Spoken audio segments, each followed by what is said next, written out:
If you hear these words, know this: it is no accident. This is resonance. Your soul, weary of the usual bustle, is responding to this call. You feel the familiar world around you cracking at the seams, the thin veil of everyday life thinning, revealing something else beneath, something ancient and perhaps truer. You sense a vague but strong premonition of coming changes within you, changes that could shake the very foundations of what you have always considered unshakable. Before we step further into the very heart of this mystery, into the Holy of Holies, you must make a choice. Your like is not merely a sign of approval. It is your firm intention to penetrate the essence of things. Your subscription is your ticket, your entry into the ranks of those who seek tirelessly, who are not afraid to lift the veil and peer beyond its edges. The truth that they so carefully hide behind the flickering news headlines, behind the ghostly glow of progress, behind the misty curtain of the ordinary, is in reality simple and perhaps terrible. This is not another conspiracy theory. This is a genuine conspiracy against your consciousness, against your ability to see and understand. We live in a pivotal era, a time when the very definition of humanity is undergoing profound reconsideration. Ancient prophecies, it seems, are finding new life, whispering of coming changes. Madame Blavatsky, that remarkable esoteric seer, spoke of so-called root races, vast evolutionary cycles through which humanity undergoes transformations truly comparable to the birth of an entirely new world. She mentioned the fifth, the Aryan race, to which we belong, and foretold the inevitable emergence of a sixth. But what if this coming sixth race is something more than simply the next stage of biological evolution? What if it is, in reality, an awakening that is happening right now, here, and within each of us? The Limits to Growth report, in its turn, hinted at critical moments in history, at those very points of no return, when any system, originally created for control, begins to dangerously malfunction. However, their reflections concerned only control over material resources, over the global economy. It seems they overlooked a far more crucial aspect: control over the human spirit itself. In ancient texts, carefully preserved in now lost libraries of Alexandria, texts that legend says the winds of time scattered throughout the world, lie mentions of the great exodus. And this is not merely an exodus from any territory. This is rather a liberation from the constraints placed upon our consciousness, a step toward true freedom of thought. Within scrolls yellowed by time, discovered among the ruins of an ancient monastery nestled on the slopes of Mount Kurama, the hermit Kenshin left his mysterious prophecy. He spoke of the coming of the Great Dawn, an era when the darkness born of light itself will finally dissipate. And this dawn, this coming awakening, is already knocking at the doors of our world. Gaze into the depths of centuries, into the annals of history. Pay attention to the prophecies of Vanga, to the enigmatic predictions of the Maya, to the mystical revelations of the Gnostics. All of them, like echoes of one great truth, speak of the same thing, merely clothing this thought in different words. The seer Vanga foretold the coming of the great time, when the earth will begin to tremble and the souls of people will divide into two paths, leading in different directions. The ancient Maya spoke of the completion of one grand cycle and the birth of the next, of the inevitable great change. And the Gnostic sages understood that our visible world is merely an imperfect creation of lower forces, which they called Maya, and that the true divine beginning resides beyond this earthly veil. This is no mere coincidence. It is a subtle harmonic resonance, a vibration of a single, all-encompassing truth, piercing through the veil of everyday illusions, striving to reach our hearts and minds. What if all those complex theories about fractal patterns in geopolitical cataclysms are not just embellished scientific jargon, but, on the contrary, an accurate description of how universal eternal laws manifest at absolutely all levels of our being?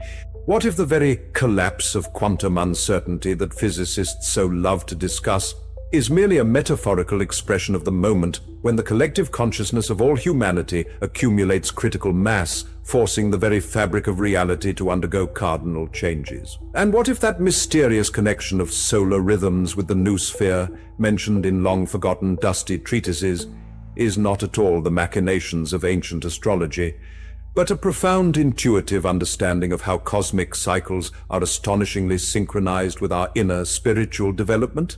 Remember that inexplicable oppressive anxiety that suddenly grips you at 3 in the morning when the whole world is frozen in sleep, and your own thoughts become the only frightening sound in the absolute silence, and that strange, pervasive feeling of complete alienation when you look at random passing faces on the street, at those indifferent as if faded eyes reflecting only bottomless emptiness.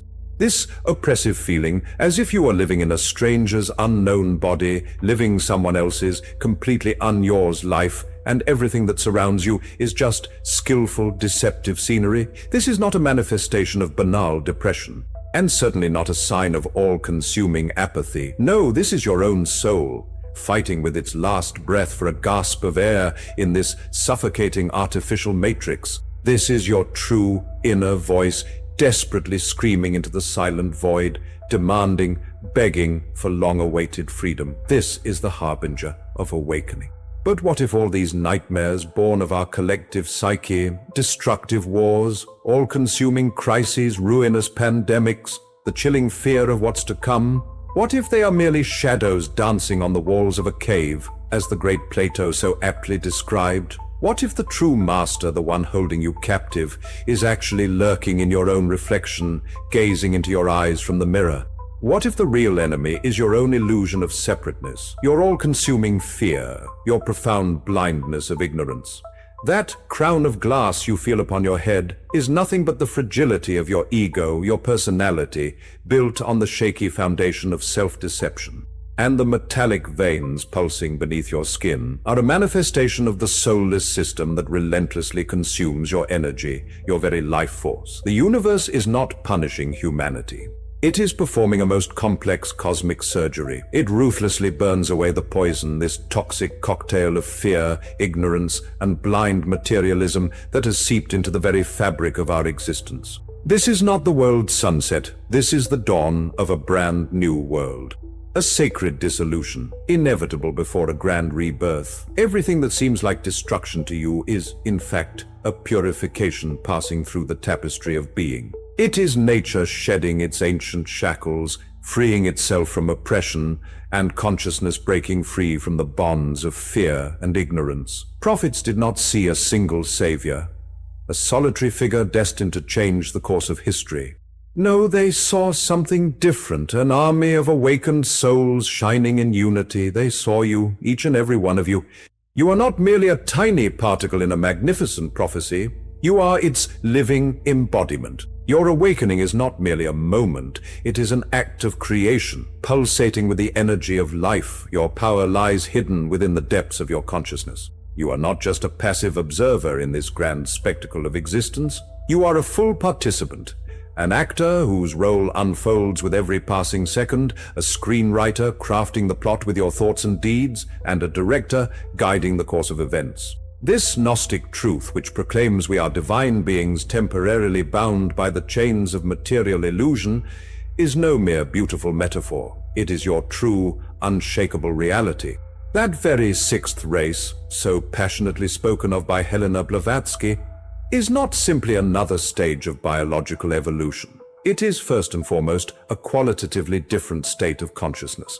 A consciousness capable of transcending familiar duality, of realizing and perceiving the all-encompassing unity that permeates every particle of being. This is the state where the former fear of shadows dissipates. For a deep, unshakable knowledge arrives. You yourself are the inexhaustible source of light. And now that your eyes have finally opened, as you begin to see through the veil of imposed illusions, remaining in your former inaction becomes simply impossible. Your like is a bright flash of light that scatters across the vast network, drawing other seekers to itself. Your shared gesture is like a precious seed that you carry and carefully plant in the apparent desert of sleeping minds, thereby giving them a chance to awaken and gain new understanding. And your subscription is a vow, a firm promise to continue this difficult path together with us. Your unshakable commitment to become an integral part of something truly greater. If you feel ready for new horizons, if it seems to you that here in our community is your true home, then our inner circle is your operational base, your center of power. And your support through super thanks is the living energy that tirelessly fuels our common flame in this decisive battle against the encroaching darkness. This is the very fuel for the alchemy of consciousness, for the creation of a new, better reality. Until our next meeting, remain awakened, stay connected, and never, under any circumstances, stop